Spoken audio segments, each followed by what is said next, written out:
The Make-A-Wish Mavs had it granted tonight as they got a win on the road against the San Antonio Spurs. We'll break down how they did it next on the Dallas Mavs postgame show.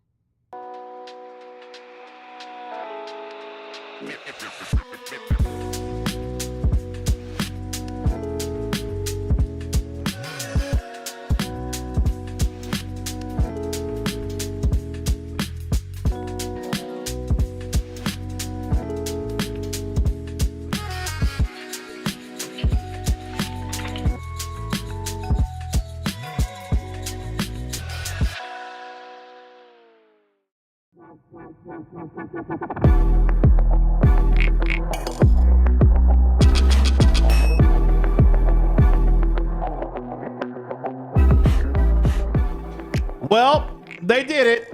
They won the game. Did the Dallas Mavericks to improve to 33-33. They get the win on the road over the San Antonio. That's right. They get the win over the San Antonio Spurs, 133-129. Welcome to the Dlls Mavs postgame show. I'm your host, Kevin Gray. That's our Mavericks beat writer, Tim Cato, our Mavericks analyst, Bobby Curl, and our national NBA insider, Marc Stein. Of course, we are Dlls Mavs. We appreciate you joining us here on DLLS Your favorite Sports, guys. covering your favorite team, even when you don't want them to win games. And they did so tonight.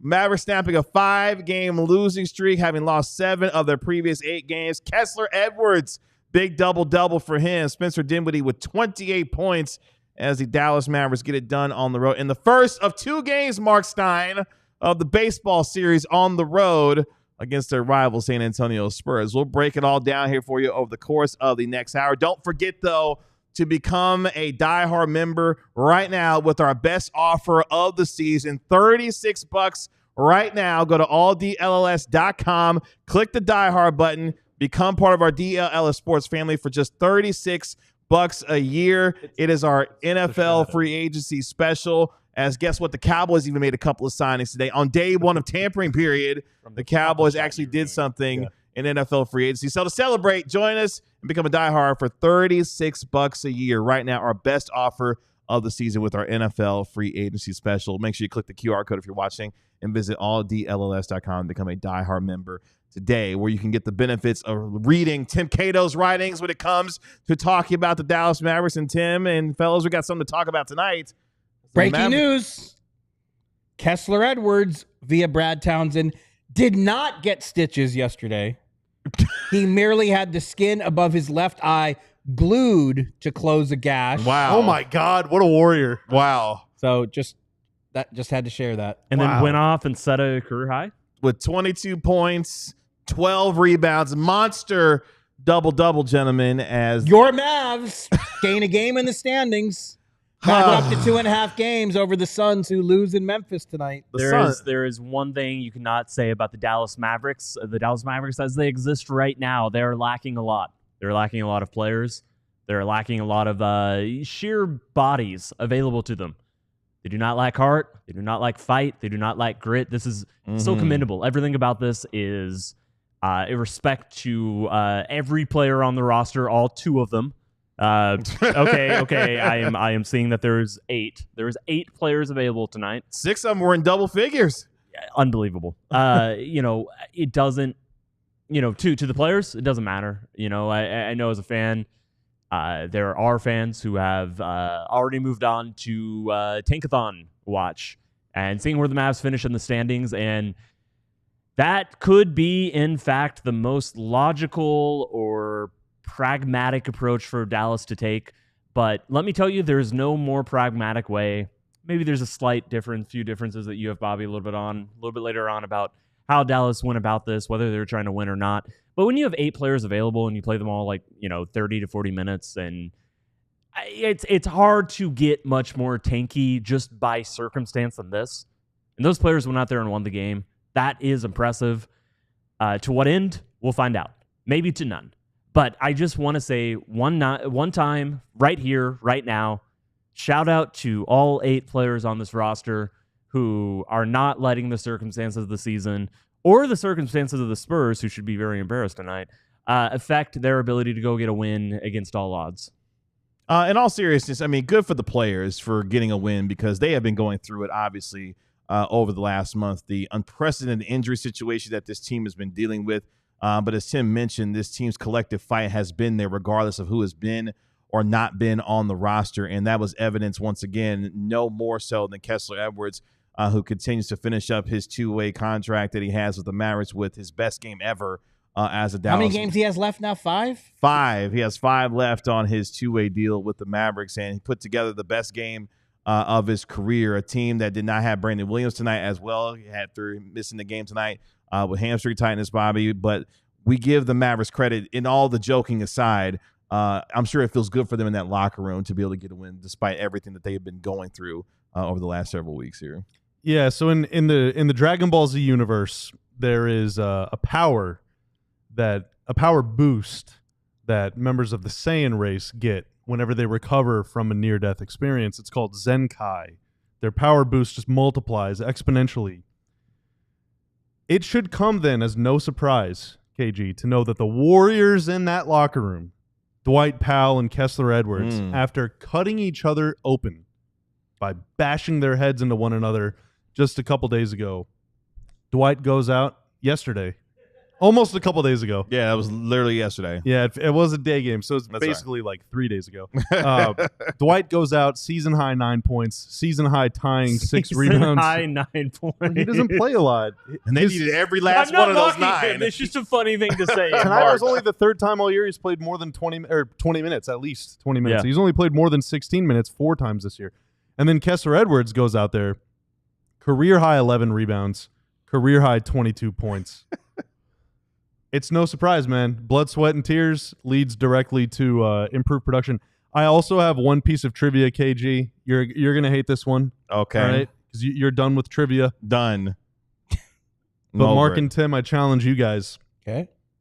I hope I can do better on this than following your setup to that last. I know you don't know anything about Dragon Ball Z, so I'm I have not a going to follow-up do to that. that. Can you explain the Dragon Ball Z stuff, which I never watched?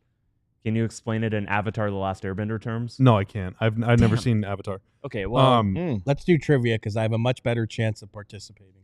So Spencer It's- Dinwiddie off the bench tonight for the Mavs. Avatar you could hard stop right there. He had 28 points, 7 rebounds, and 6 assists off the bench. Mm-hmm.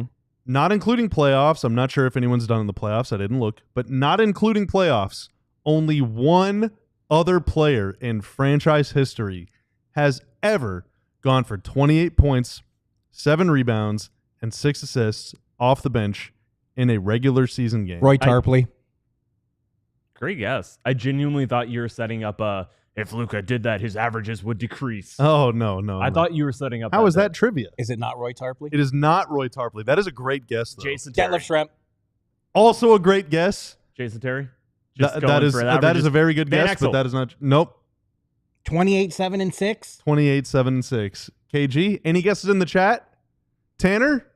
KG? Sean Marion. That's a pretty good guess. Sean Marion He always started, I think. Marion came off the Antoine bench until Jameson? Coron Antoine Butler got hurt. Jameson. Antoine Jameson. is a This great answer guess. is going to piss me off. Brandon Who is Wright? it? The For some correct reason? answer. Nearly 40 years to the Wait, date. wait. 40 years. Dale so- Ellis. No. Also in a game played at San Antonio way back on March 22nd, 1985.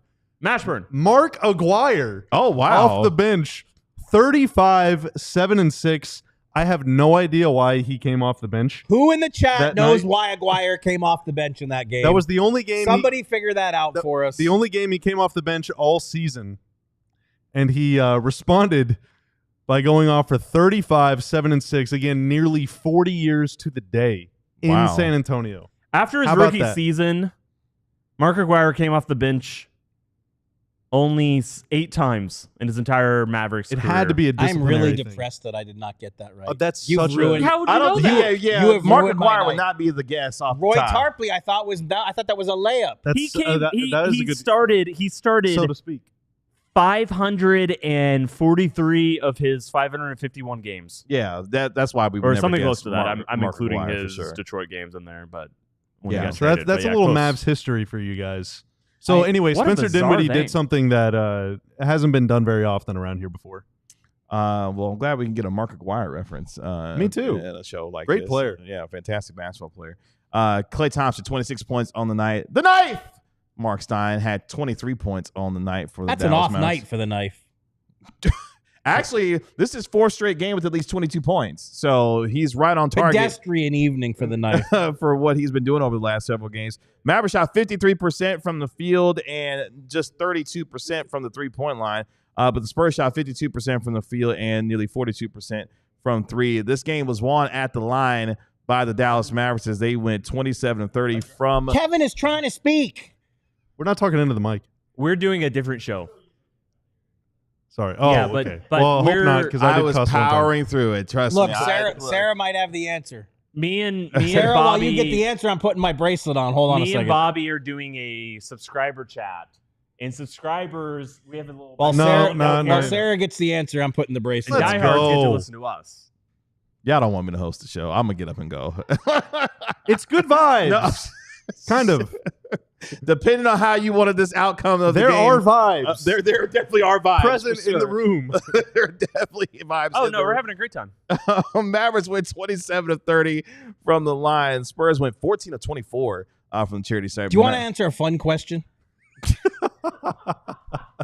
It better be fun. It better be It fun. better be funny. So It better be April fun. 10th, when the Mavericks can finally sign another player or convert one of their two-way players to a standard deal. How do you choose? Kessler Edwards has been great now for a month, but Brandon Williams was unreal the other night. Like, how do you choose? I have a serious. Who do you convert? I have a serious question for you. In light of the Mavs winning this game and the Suns losing again, if the Mavs finish, Wait, Sarah's telling me to take the bracelet off, False alarm. It was the wrong game. And oh no! and Sarah. I listen. If the Mavs finish in the play-in, You'll succeed again. Don't worry. Sarah, they if you sign- get the right answer, I will put it. If you tell me to put it back on, I Y'all are will. wild. and they right sign now. Kessler Edwards to a 10-day contract on April 10th, is Kessler Edwards available for the play-in games? Because the play-in games do not count as playoff games. Wait, time out. Ask. I didn't hear. Can you play in a play-in game if you're on a 10-day contract? 10-day contracts are only a regular season deal. But okay, so the play-in is neither playoffs nor regular Even if season. you sign today. a 10-day and on the last day of the season, it ends. Okay. Yeah, but he would be able to sign a regular NBA. You have to contract. convert him to a standard NBA Oh, contract. Well, you would he be? He would be able to do that, though, Yes. right? Yes. Okay. Yes. because on April basically- on April 10th, Okay. they can either sign someone else to a 10-day that would only be 2-3 days, or they can convert one of their two ways. What I'm saying is, I mean, Brandon Williams has had some very nice moments that make you has. say maybe he should be the one that you convert to a standard contract. But Does you know, Brandon Williams play center? Kessler Well, Edwards plays all theoretic- 5 That might be the answer to But your you're- question. support right there. segment. But on April 10th, you're not making decisions about who can play center. You're making decisions about the future. You would like to think that they'll be covered at center next year with Anthony Oh, so Davis. you're saying like a multi-year deal potentially. Yeah. And to my understanding, like they could go sign someone off the street to a full. They can sign anybody to a full standard NBA contract with 4 days remaining. You wouldn't sign someone to a 10-day. It's just that when you consider the prorated veterans minimum to sign a player, they can sign someone for 4 days of the standard veterans minimum. So if you want to convert a two-way guy up to that, and then he'd be eligible for the play-in and the playoffs, that's one option. If you wanted to sign someone off the street, I don't know who you'd sign. No one really, but like that's kind of the option you have available. But yeah, we're a ways away from that.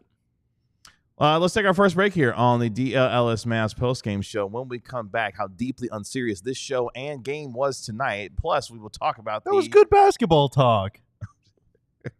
Again, depending on how you felt about tonight's outcome.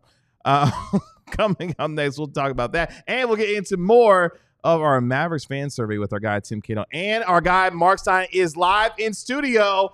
He had a saucy piece today about the Mavericks centers and what it could mean for the rest of the regular season. We'll get into all of that and more coming up next on the DLS MAVS postgame show. But just like for Kessler Edwards tonight, it's game time here on the DLS MAVS postgame show. If you love going to basketball games, football games, concerts, sporting events, you got to use Game Time to get your tickets. I use Game Time to get my tickets to go to WrestleMania coming up on April 19th and 20th. Who knows? I might come back to a first-round series for the Dallas Mavericks at this particular rate. But if you want to go to WrestleMania like I am, you got to use Game Time to get your tickets. They've got Game Time picks that filters out the fluff to show you only incredible deals on great seats so you don't have to waste time searching through thousands of tickets to find the best value. They got all-in pricing so you aren't surprised by any hidden fees by the time you get to checkout. And they got panoramic seat views so you know exactly where you're going to sit before you check out as well. So if you want to take the guesswork out of buying your tickets, you've got to do it with Game Time. Download the Game Time app, create an account, and use code DLS for $20 off your first purchase. Terms apply. Again, create an account and use code DLS for $20 off. Download Game Time today for your last-minute tickets. Lowest price guaranteed. What Sleeper time is it? is the best. It's We don't Game do that Time. anymore. Sleeper is the best fantasy league platform out there. You can put your ball knowledge to the test every night by picking whether your favorite or least favorite players will have more or less in their projected stats each game. Let me tell you a little bit about how much I hate Stephon Castle and Julian Champagnie. You guys underperformed tonight and cost me. You put my winning streak to an end. I had won 2 in a row, and I think 3 out of my last 4 before those guys underachieved tonight. But that's no matter. I can just do it again tomorrow. With Sleeper, the more picks you combine, the more you can win, all the way up to 100 times your money. It keeps you in the loop with instant alerts and for breaking news and major injuries, so you can stay ahead of the game and outsmart your friends, your enemies, your rivals, and everyone in between, even Stephon Castle and Julian Champagnie. If you think you have what it takes, new users can download the Sleeper app and use the code DLLSMAVS to get $55 in free entries when you place a $5 contest. You can apply it to any contest. It doesn't have to be your first. Sleeper is currently operational in over 25 states, so check it out today. Mavericks win 133-129 over the San Antonio Spurs, snapping their 5-game losing streak. Mavericks had lost 7 of their last 8 coming into tonight, but they get the first win of the baseball series on the road over the San Antonio Spurs. They'll get back together on Wednesday night at 7 p.m. Kessler Edwards, 22 points, 12 rebounds. Big night for him. Spencer Dinwiddie, best game for him in quite some time with 28 points as the Mavericks actually gain a game on the Phoenix Suns, who lost tonight as the Mavericks improved to 33-33 on the season. Before we get to a little bit more of the Mavericks survey from our guy, Tim Cato, what else, gentlemen, stood out to you from the performance tonight from a team that had only 8 guys available, but 6 guys in double figures, and a team that was able to withstand a Spurs team that wasn't all that serious tonight, it felt like? Were they trying to win that game? Spurs? The Mavericks. Bob Yes. Carallo. Yeah. Why do you think that? I think the Mavs were trying to win the game because down the stretch in the fourth quarter, it was the guys on the floor. Caleb Martin played 5 minutes in the fourth quarter. He was supposedly on a 15-minute restriction. He played 5 minutes in the fourth quarter and really finished, important deflection and forced turnover off the Spurs. and he scored a bucket. Yeah, just reached out there, deflected it off. That was almost like the dagger turnover. Do you for guys San want to Antonio talk in this about game. Caleb Martin on a night that Quentin Grimes scored 35 points? Ooh. Are we doing that now or That's later? tough. Probably later this week. Oh, God. That's tough. Okay, Quentin Grimes scored 35 points, but AJ Lawson scored 32. Yeah. It's more important to me. Martin had played 15 minutes going into the fourth quarter. So, and he was one of the Mavs' better players tonight, I thought. So he exceeded his minutes restriction in the third quarter. Naji played the entire fourth. Clay played the entire fourth.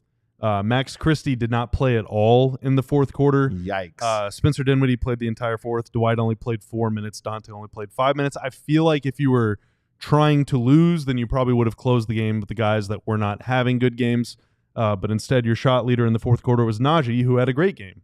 Now, I think the Spurs were trying to win, and that is really damning.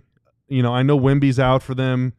You know, Keldon Johnson had 15 in the third quarter alone, and that wasn't even enough for them to. yeah, but like their This is a really guys bad are healthy. roster. I mean, Sohan is out too. But like, Mhm. dude, Fox, Vassell, Chris Paul, Stephon Castle, they had the 4 best guards in this game were all on the Spurs. Keldon Johnson's a really quality wing player. He's having a really nice year.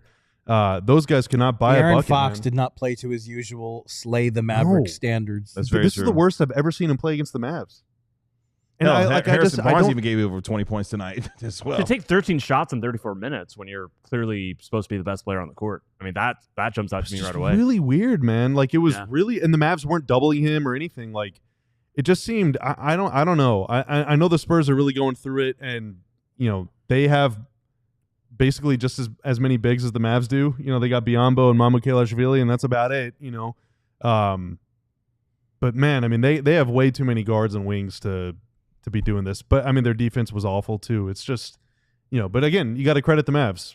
The Mavs just played harder than them, and they were also more skilled than them tonight. And I think that's probably my biggest takeaway from tonight is that the Mavericks, I think, earned the right to win this game by the way that they played and the way that they have continuously played hard over the last several games despite their injury situation. And obviously, Mark, you talked about how well Naji Marshall has been playing. Another great game for him tonight, continuing to put together a really nice string of games. His fourth straight game with at least 22 points, I should say. And he's continuing to give them what they need as far as the Mavericks are concerned. He's been fantastic, no question. I mean, they shot 55% from the field. I mean, that obviously gives you a great chance on the road. But I did kind of want to get into the Caleb Martin thing because and look, Quentin Grimes is coming to town this weekend. So on Sunday, when the Sixers are here, everyone's going to be talking about this. And look, Quentin Grimes now has games as a Sixer of 44, 30, and 35 points. Ooh. It is a remarkable run. This is not going to be a popular disclosure or opinion, but doesn't mean you have to agree with it. And I'm guessing many won't. But when the Mavs did the Caleb Martin trade at that point that they did it, you could see the sense in it and what they were thinking. Because at that point, I think we all thought that. Kyrie Irving was not injured. Anthony Davis had yet to make his Mavericks debut. This team was small on the wing, and since Derek Jones Jr.'s departure, had been concerned about the state of its wing defense. Can I interject one thing really quick? Caleb Martin, the minute he arrived, is he's this team's best wing defender. He is. Oh, yeah. Now, the problem, obviously, is that he's been injured. Mm-hmm. He's only now just coming back, and he missed a month, and he missed the most chaotic month in franchise history. So nobody can forget that. But, I mean, at the time the trade was made, I don't think Grimes was necessarily still in the future plans, because also you got to look at Caleb Martin's contract. Like, he's signed to a deal sub $8 million annually. That's in the range where they wanted Grimes to sign in the first place. And so I think the Mavs thought to get a wing defender with a lot of playoff experience on a contract that is in the, right in the financial sweet spot you were hoping for, that's why they did it. Now, one of the things that backfired here, when Anthony Davis got traded, he waived his trade kicker. But Anthony Davis has made a lot of money in this league. He's in a much better position to do so. Caleb Martin's deal with Philly that he got was less than he was offered by Miami initially. He's not going to waive his trade kicker. But him not waiving that trade kicker is a part of why the Mavs are in these crazy financial constraints where they can't sign anybody. So it's all played into this circus of a month plus that we've seen. But like I said, at the time the deal was made, there were defensible reasons for going after Caleb Martin. Please, Tim, didn't mean to cut you off. No, I was just also going to add that it was very clear visibly from just watching these games that there was some level of lack of trust that Jason Kidd had in Quentin Grimes. And if you look at the trade and you assume that is an unfixable thing, and it isn't. I mean, none of us are Jason Kidd. And so it was very obvious that something about Quentin Grimes was not fully trusted by Jason Kidd. And if you consider the trade in those circumstances, not only did Caleb Martin give you a bigger, more defensive wing presence and defender, but he was also someone that theoretically Jason Kidd was more willing to play heavy minutes to. I didn't fully agree with the trade, but I didn't mind the trade, especially considering that unmovable circumstance and the unmovable circumstance of the Luka Doncic trade. All of that stuff kind of considered, I thought that the trade was fine. It's just everything that became before the trade I wasn't sure with. I thought Jason Kidd should have played Quentin Grimes a little bit more, but I gave him a little bit more benefit of the doubt. I thought Luka Doncic should have been traded.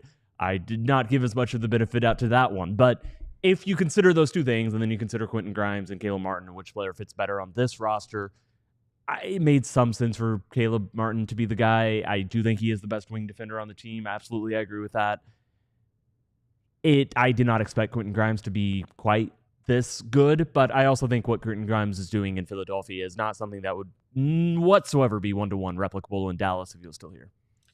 Speaking of championships and timelines, of course, the Mavericks have made these moves in Nico Harris's mind to put themselves in position over the next couple of years to win a championship. That gets us to more of our guy Tim Cato's Mavericks fan survey when it comes to how Mavericks fans are feeling about the current state of the team and more, and beginning with the championship question. How confident are you in the Mavericks to win a title over the next 5 years, and what that means for the way this team is going to be moving forward here, Tim? Yeah, and 50. Oh my God, I can't read my own. 56% of respondents put a 1.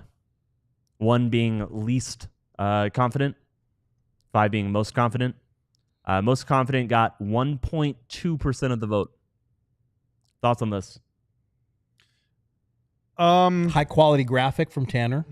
No, it was excellent. It was excellent. Google Forms self-generated. I mean, I don't know, I don't know that I would ever put 5 just because winning a title is really tough. Coming into the season, I was pretty confident that the Mavs could win the championship with the roster that they had. I'm certainly, if you could wave your magic wand and this roster becomes healthy, I think that they maybe could. I'm certainly less confident now than I was before. So I don't know. I'd say probably either a really strong 2 or like a really weak 3. If I get to give a 2.5, I would. So I don't know if we're allowed to round up or round down. No hedging around here. And so last season, when I did the last fan survey, how much time do we have? About 3 minutes. So, yeah, still a little bit. And then, last season, the most popular response was 4. So more confident, but not fully most confident. Yeah. I believe, if I'm recalling, this was a full survey ago. But I believe when the 2024 fan survey came out, I provided some sort of write-in, explain your reasoning. And a lot of people wrote in and said, winning a championship is really hard. Yeah. That was the exact reasoning why people did not get 5s. There's a lot of 5s on the last survey, but the most common one was 4 or more confident. I think some of what's playing in here is that fans who responded last year, not only did they feel at least a little bit better about the roster, and right after the break, we're going to get into a little bit more of this. We'll continue fleshing this out. But I think a big difference is that fans expected this team to have Luka for 5 years, i.e. a top 5 player in his prime for 5 years. And I think there's a big difference between thinking, how confident are you in the next 5 years Dallas can win? Because all it takes is 1 year. 1 year where everything comes together. Obviously, people are pretty short-sighted. Like, this question encourages you to be short-sighted. You can't know for sure whether Dallas in 5 years is going to have a better championship roster or a better chance to win the championship than they are the following season, as you were looking at the roster as it existed last August when I last did the fan survey. But when you're looking at this roster right now with a season that is about to have no chance of winning the title, and then you're going into next season, and for the record, most of the results of this, most of the responses to the survey, about 4,000 were done before Kyrie Irving suffered his ACL.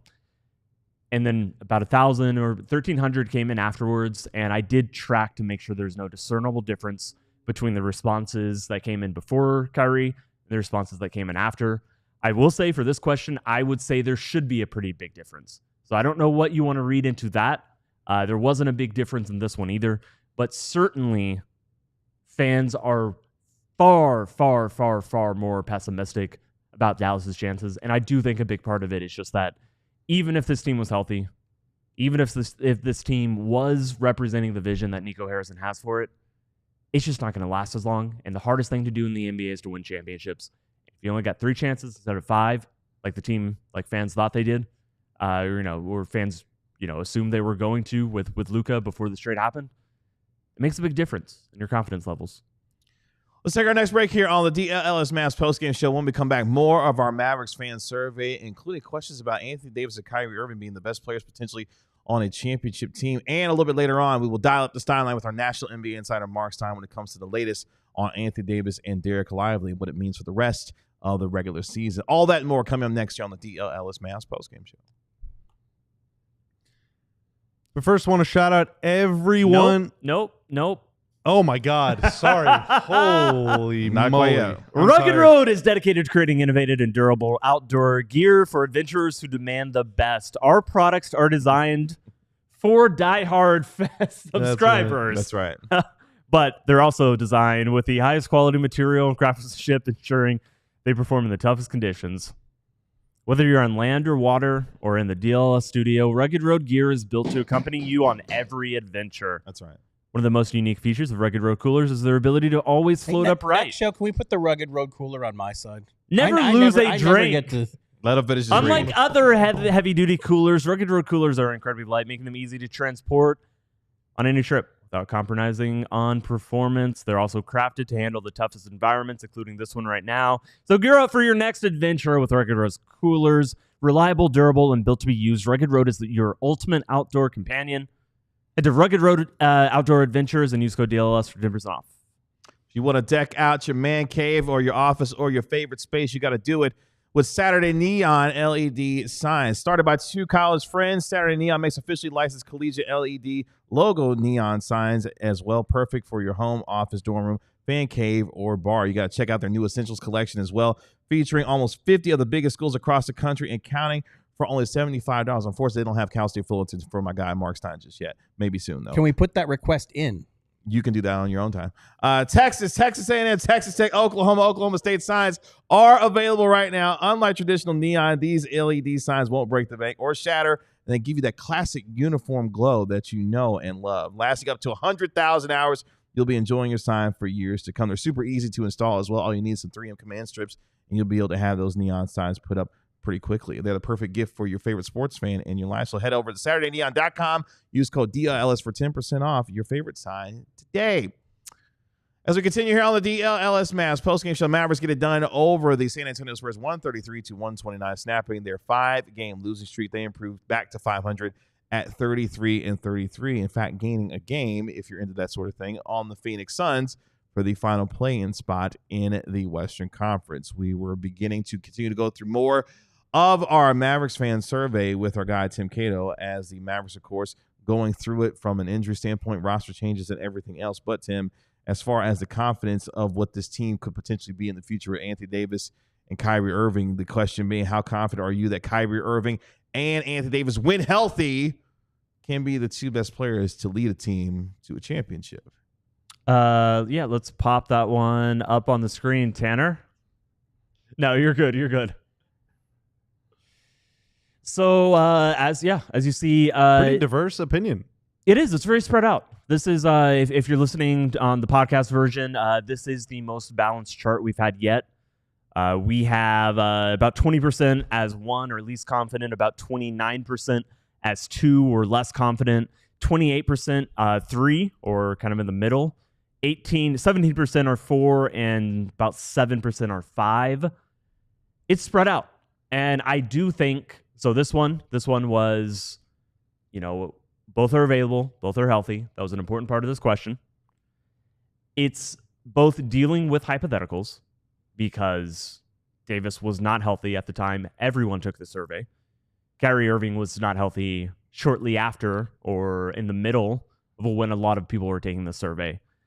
It's a very different looking, very different outlook on where we were before, where we are now.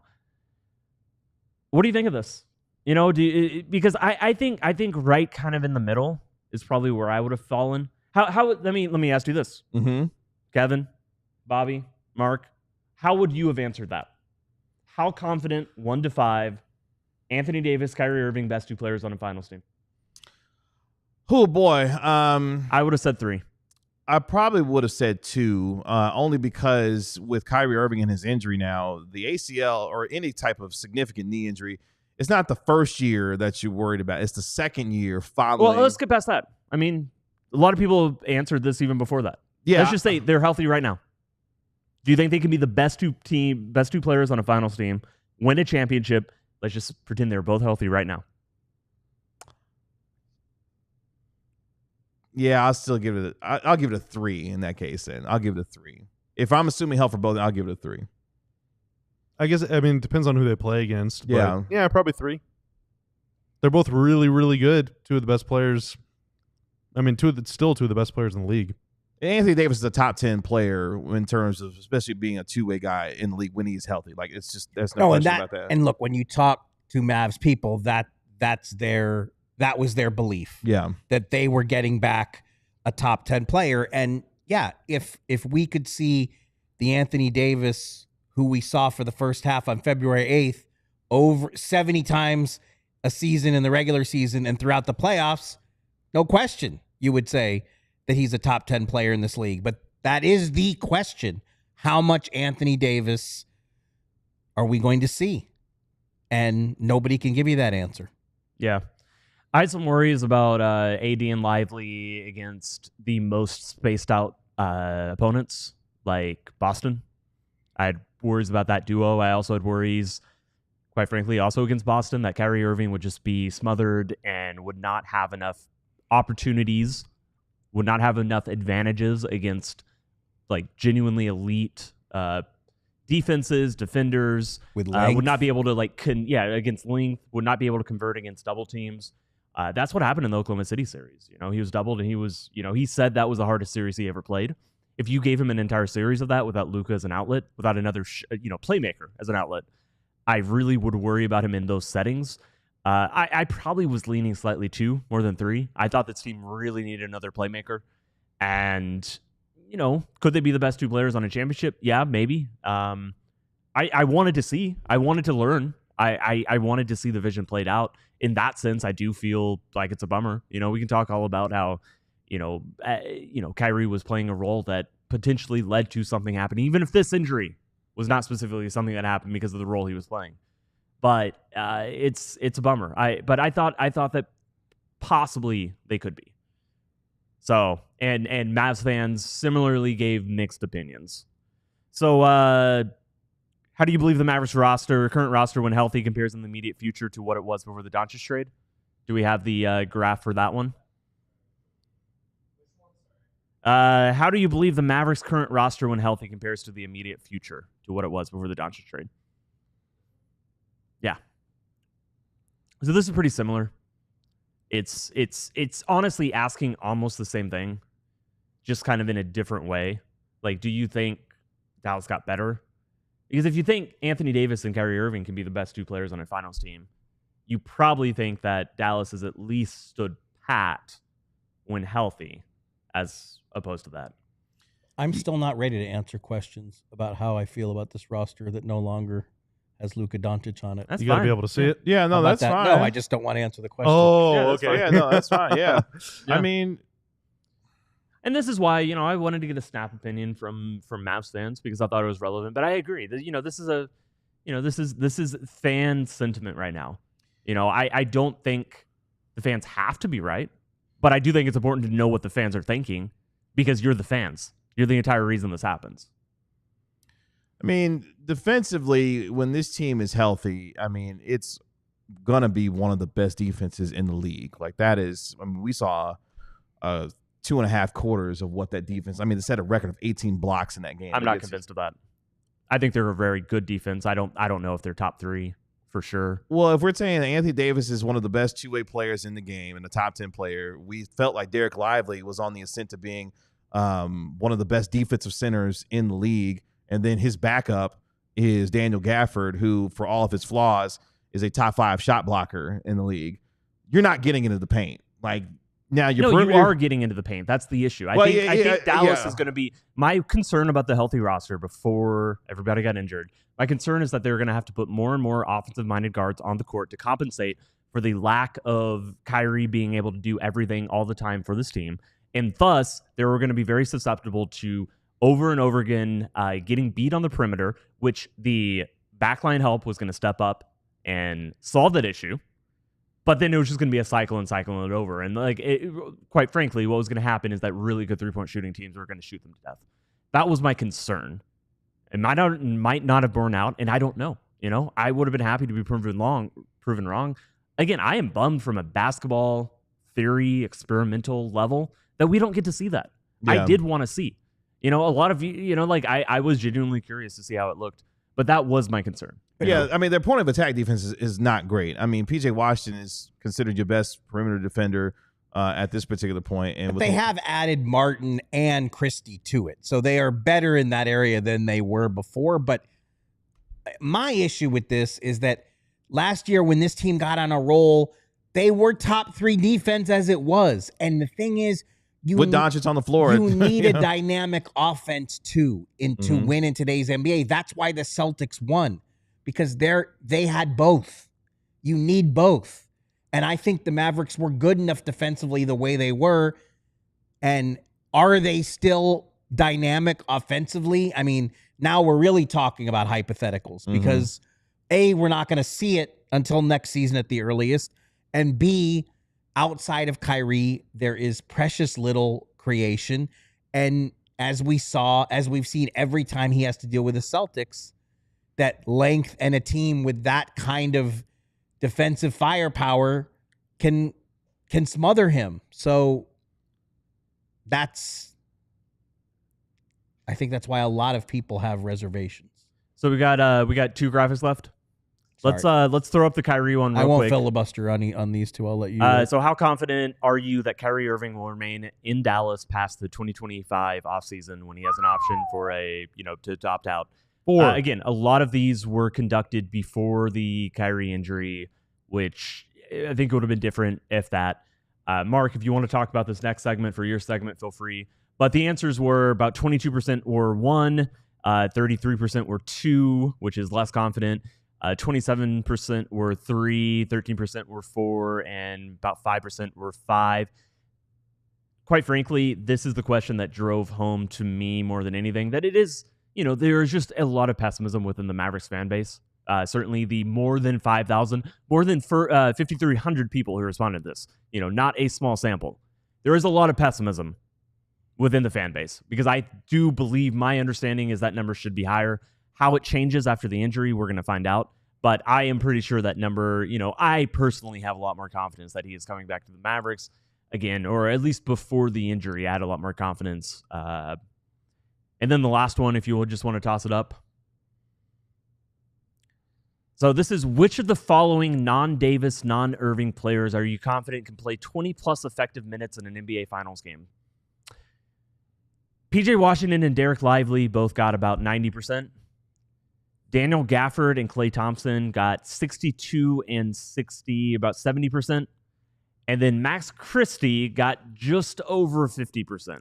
So if the team was healthy, there are 7 players Dallas fans as a fan base is confident could play 20 minutes or essentially be rotation players in an NBA Finals game. That's about what you want. I do wonder how the numbers would change if Max Christie, had started his Mavs career like he's playing of late and only was now coming on, or vice versa. That's a concern. On the flip side, Naji Marshall only got 39% of the vote right now. I suspect he would be a bit higher. That is the downside, the challenge to doing this in the middle of the season. I don't usually do it like that, but given the circumstances, I thought it made sense to ship this fan survey out now. That's the question that I have the biggest issue with the answers for, because we literally just saw Washington and Lively play 20-plus effective minutes in the finals. That's right. Just recently. Yeah. I don't know why that would not be 100% on both of them. Lively was one of the best players in that series. Yeah. Washington was, he struggled from the floor, but I thought Washington was pretty good in other areas of the game. Gafford I thought was way too high. Granted, that was against Boston. If it was against a team like Cleveland, he could probably play more. And Caleb Martin also played 20-plus effective minutes for the Heat. I know that was it was a 4-1 series loss for them, but he was good throughout that playoff run, and he was pretty good in the finals. So that should be way higher than 13%. I guess maybe that's including his health. But the Mavs have, I feel like Washington, Lively, and Caleb Martin could play in a finals game for any team right now. Clay, depending on the matchup, and Gafford, depending on the matchup, could as well. Ray Jack wins. Yes, I'll do some sort of fan survey in the offseason. Another one. I'll do the same thing as before. Yes. If you become a diehard member, you can go check that out right now at alldlls.com. Again, our best offer of the season. We'll get more into that here in our next break. But Tim does fantastic work with this Mavericks fan survey. Happy that he has brought it to us here at DLLS Sports. Let's take our final break here on the DLLS Mavs postgame show. When we come back, we dial up the Stein line with our national NBA insider, Marc Stein. The latest on Anthony Davis and Dereck Lively II. Could they actually be making returns for the Dallas Mavericks before season's end? We will answer that question and more coming up next on the DLLS Mavs postgame show. Rugged Road is dedicated. No, now's my time to shout out the diehards. That's good. That's excellent. We have a super limited time. NFL free agency started today. I don't know if the Cowboys are aware of that fact, but They are. They signed two guys today. Oh, they signed a long snapper today. That's awesome. No, two external guys today. Oh, wow. Like two actual guys from other teams. Wow, that's amazing. Good for them. I know, right? So how many years and how many dollars did they give? A combined like $10 million. Nice, Don't worry okay. about Big it. Yeah. They're all in, baby. Wow, they're getting Bobby Carella money. Yeah. We are running a very limited time network wide, not just in Dallas, honoring the start of NFL free agency. It's the best deal we've ever done, actually. So if you want to become a diehard now would be the time to do it. It's $3 a month, $1 cheaper than the deal we've been running recently. And I want to shout out everybody that signed up just today. Shout out to Ralph. Shout out to Duncan. Shout out to Mike, Kevin, Kaylee. Shout out to Chris. Shout out to Jared, JD, Adam, Michael, Will, Steven, Cameron, Michael, different Michael, Parker, Kent. Shout out to Harrison? Noah, Daniel, Suzanne, Ian, Ann, Rick, Matt, Juan, Philip, Rick and Carlisle? Ty. Shout out to every single one of you for becoming a diehard. A diehard is a member of our community here at DLS Sports. What you get whenever you sign up is a free shirt. That with this deal, geez, the shirt pays for almost literally like 95% of the cost. Right whenever you sign up, we have more than 30 designs to choose from, including this one right here. I like this one. It's a personal fave of mine. You also get to read the entire website, all the premium paywall written content by Tim on the Mavs beat and by people on the Cowboys, the Rangers, and the Stars beats. You also get to join the DLS Diehard Discord Lounge. It's a great place to hang out, and you get your physical diehard card. There are so many benefits for you to reap from what you sow, and I don't mean that like a threat. Not so a threat. Sign up to become a diehard today. Physical QR code link in the description, diehard card, and so much more. AllDLLS.com, our best offer of the season right now, just $36 a year with our NFL free agency special. If you want to get the best in DFW sports talk, I encourage you to like, comment, and subscribe to DLLS Sports and join our 18,500 strong that are subscribed to DLLS Sports. And you can download and subscribe to our podcast wherever you get your podcasts, free, Spotify, iTunes, wherever you get your podcast. Give it a 5-star rating and write a review for it while you are there. As we finish up here on the DLS Mavs postgame show, Mavericks win over the San Antonio Spurs 133-129. Spencer Dinwiddie with 28 points leads the Mavericks as they had 6 of their 8 guys available in double figures to snap their 5-game losing streak. As we now dial up the Stein line with our national NBA insider, Marc Stein. You can always do so at the Stein line on X, where he wrote a banger of a piece today on his Substack and had a lot of Mavericks notes and tidbits, including Marc Stein, the latest when it comes to Anthony Davis and Dereck Lively II. Could they actually be on course to potentially make a return for the Mavericks by season's end? That is definitely the vibe. There's definitely the rumble circulating that, based on everything I've been told, they're both making progress. Flat out told that AD looks pretty good. Over the weekend, I was told he played 2-on-2 for the first time since sustaining the adductor strain. And the way this is trending, I think the Mavs are going to have a tough decision to make, because it really sounds like if AD and Lively stay on their current path, they are going to be ready to give it a whirl before the end of the season. But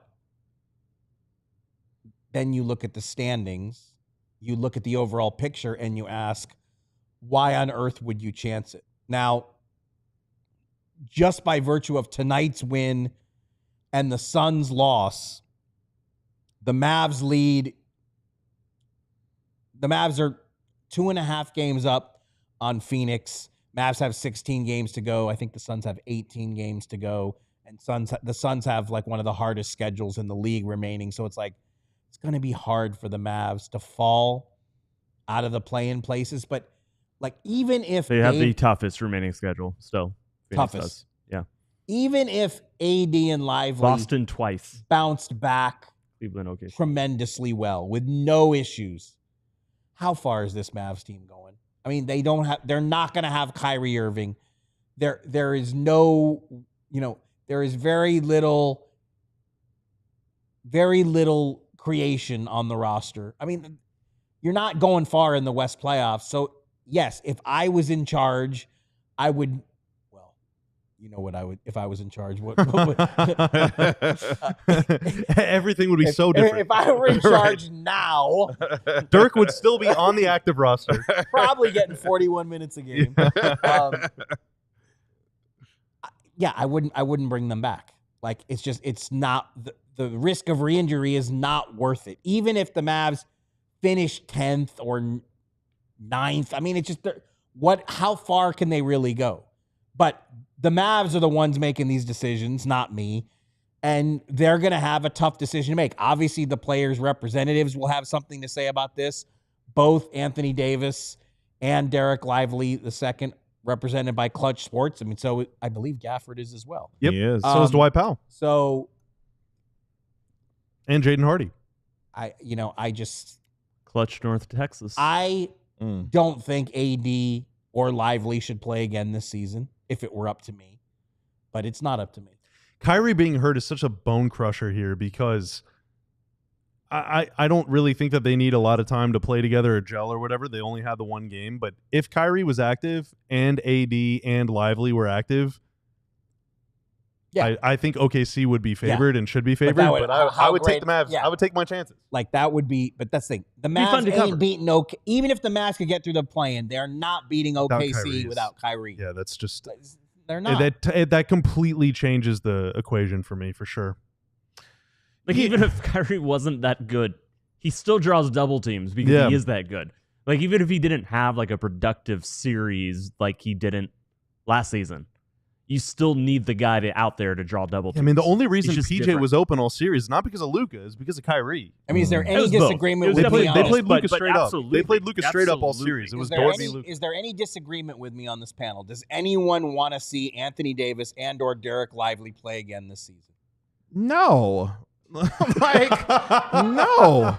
I mean, Like, I don't well, care. I re- like watching basketball. I like watching them play basketball. Yeah. I'm not excited for Dallas to play postseason games because I don't see it going anywhere. Like, the only They part have no chance. the only part I'll quibble about it is the fact that this is a tough decision. There is no tough decision here. Sit the ass down. It's not happening. It's not happening. Utah lost. So hold here's on, so I here's just here's wanted- here's I the just tough wanted thing. to bell. Here's the tough thing. This team still might just make the play-in. and that's the, And if Anthony Davis is ready to go and you are facing a win or get in game, you're supposed to tell him, okay, we're tanking. We're tanking from a 10th, like a play-in game.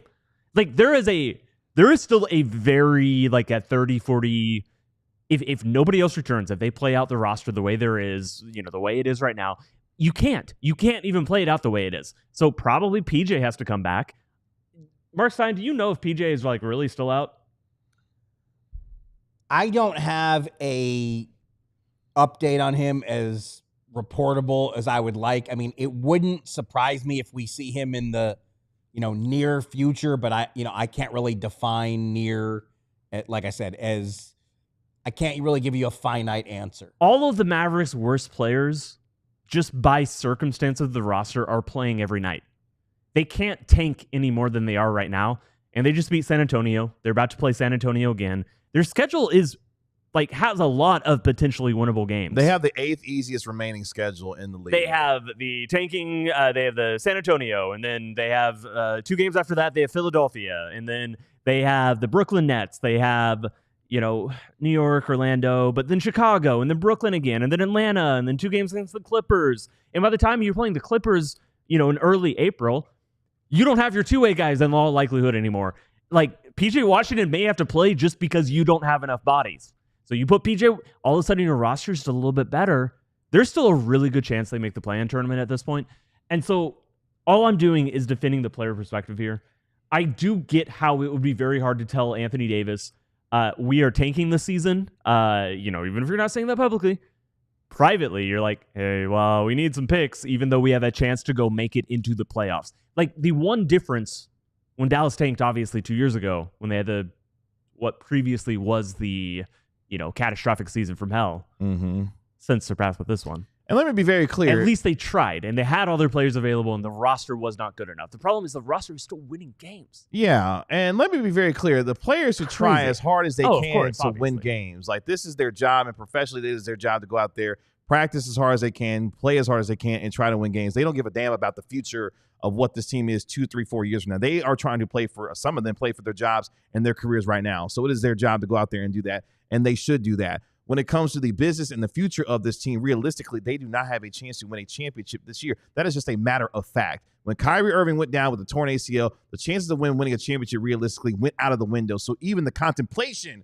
of Anthony Davis and Dereck Lively II should have gone out the window as well. If they play these two, it could be even more catastrophic than what it has already been for them. It is time to shut them down, let them get healthy for as quickly as they can to get ready for the 25-26 season to give yourself a better chance to win then. This is a championship team that felt like they had those aspirations. Those are gone. There is no reason to risk further injury for any of these players who are dealing with significant ones right now, and to get out there to potentially bump into the 10th seed and then potentially get smoked away in a play-in game.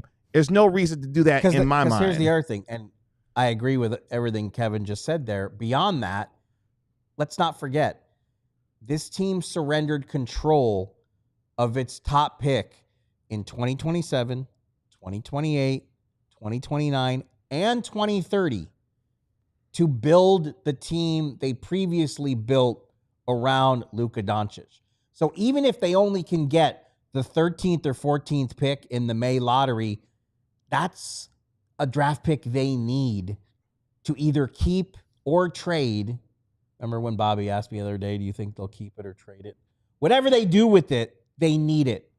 Because after these next two drafts, they don't have control of their pick for 4 years. And can you speak to some of that as well? Because you also had a nice portion in your Substack today with the whole idea, because one of the things that has been bandied about around Mavericks Nation is the idea that Kevin Durant could potentially become a Dallas Maverick. And to what you have learned as far as your reporting on that is concerned is what when it comes to the... Look, every time I've checked on it, and I checked on it again this weekend, that, the vibe I'm getting is that Dallas' interest in Kevin Durant to this point has been overstated. And it's interesting because there was a subsequent, after my story came out today, Dwayne Rankin, who was just here in Dallas, covers the Suns for the Arizona Republic. He reported a story that's obviously from the Suns' perspective that if the Suns elect to trade Kevin Durant this offseason, they're looking for multiple first rounders and top young players. The Mavs don't have that to offer. And for the even if everyone in this chat room says, no, let's go for Kevin Durant full steam, the Mavs don't have tons of future draft assets to put in a trade offer, but they would also have to completely gut their depth to go after Kevin Durant. And, do you want to do that when, you already have AD and Kyrie and their injury histories to deal with? No. I don't think so. I really do believe that to this point, you have to throw this caveat in now because we just saw the unthinkable and the impossible and the unfathomable happen with Luka getting traded. So I don't want to say never say. It's a never say never to anything at this point anymore. Sure. But the consistent word I've heard is that links between the Mavericks and Kevin Durant that we've heard for the last month to 6 weeks have been overstated. And for what it's worth, hold on, real quick. Let me thank our television audience. Then we'll hold that thought real quick. Want to thank our television audience for joining us here on the Dlls MAVS Postgame Show. Make sure you like, comment, subscribe to DLLS Sports. Visit alldlls.com as well to become a diehard member for our lowest offer at just $36 a year right now with our NFL free agency special. We'll be back with our pregame show on Wednesday at 6:30 p.m. ahead of the Mavericks taking on the San Antonio Spurs. Continue, Tim. I'm sorry. Go ahead. Oh, I was just going to say that I also have heard that, but I'm not Marc Stein. So, as far as the Kevin Durant situation? Yes. Okay.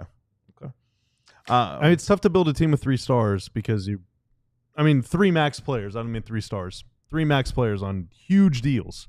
All 3 of those guys will be making $50 million a year or more. Yeah.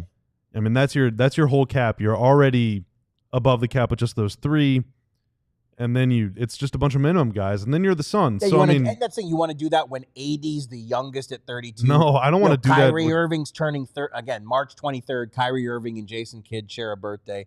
Kyrie turns 33 in a matter of days, coming off a torn ACL. So if AD, specifically AD, Lively, but specifically AD, if they come back this season, here's my one question to end this on. Are they coming back because it's best for the franchise? Are they coming back because you just can't tell them no? Or are they coming back because there's a PR crisis and perhaps they're going to help it a little bit?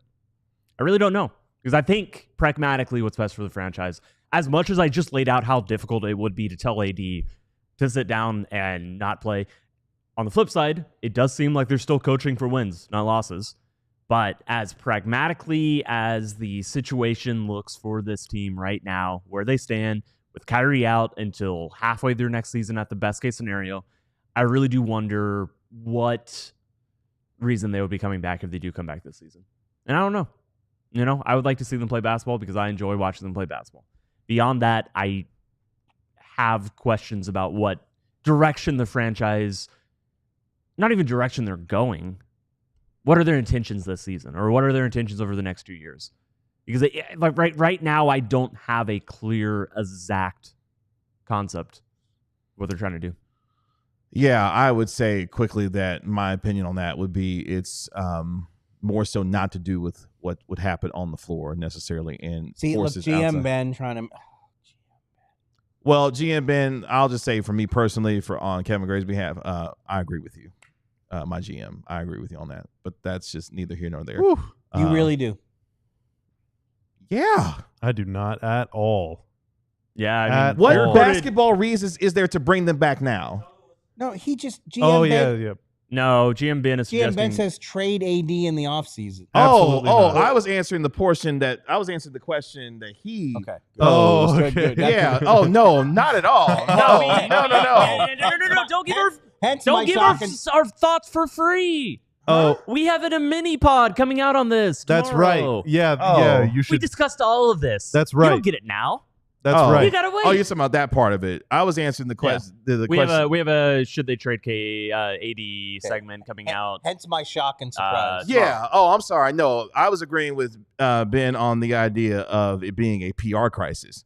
To answer Tim's question, that's the part I'm agreeing with Ben. GM Ben derailing our show. Yeah. I don't think that if those guys don't play another game the rest of the year, I don't think that makes the situation any worse in terms of PR or optics or anything. I think the only thing that could make it worse is if they come back and get hurt.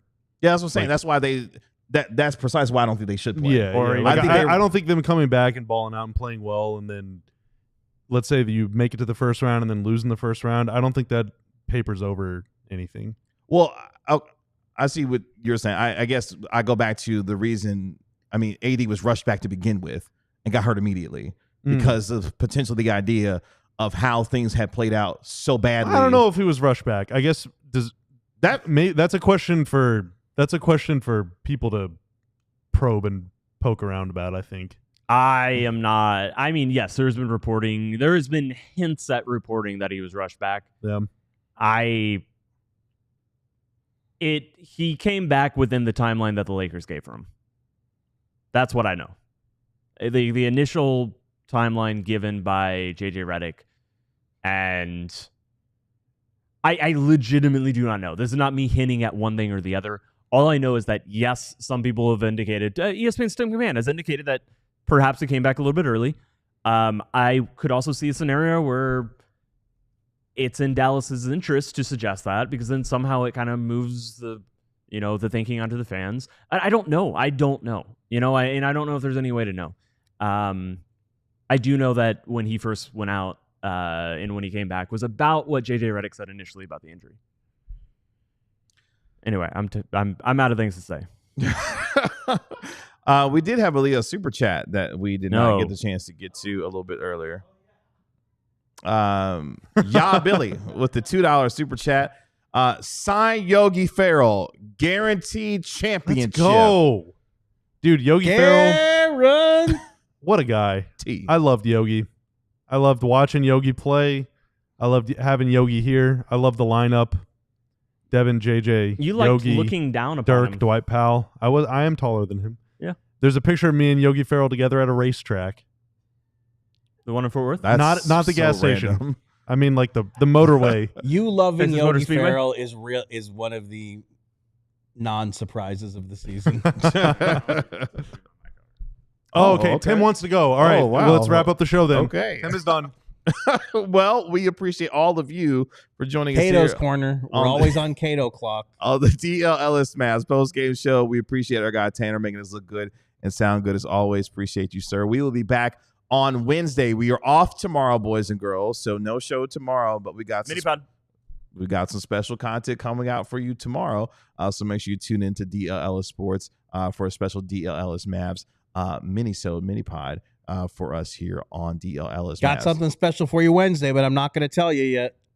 That means you need to tune in on Wednesday. Our pregame show will begin at 6:30 p.m. right here on DLS Sports ahead of the Mavericks taking on the San Antonio Spurs. And then we will have our postgame show Cato is on a minutes restriction. 15 minutes afterwards. That is our national NBA insider, Marc Stein. That is our Mavericks analyst, Bobby Krill. That is our Mavericks beat writer, Tim Cato. I am merely your host, Kevin Gray. We are DLS Mavs. We'll talk to you Wednesday at 6:30 p.m. right here on DLS Sports. Y'all be good. We'll talk to you later. Good evening. Peace. We all silly like the mayor.